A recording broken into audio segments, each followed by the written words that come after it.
And one has to do with subsidy, that students would request a subsidy and they sometimes do not know whether or not they had rights to the subsidy.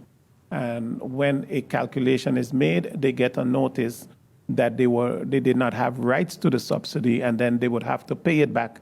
And that brings a financial burden to the students at times. Students also indicated that they would like to be educated more about budgeting and how to handle their finances per month, what they receive in the Netherlands.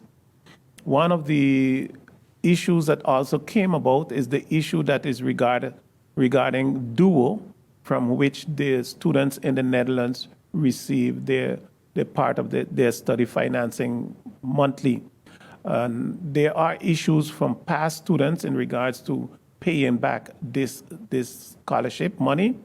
And I would like to also inform at the moment that I have had contact with Duo, and Duo will be here in St. Maarten in April, and they are then present to answer questions and also to talk with students who are not paying back their study loan at the moment.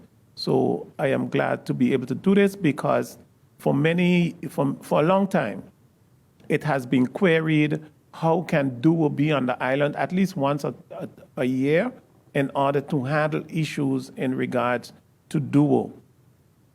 The opvang, so the reception of the students in the Netherlands, that is also a topic on the table, and I believe we will be able to adjust our programs according to the information provided to me.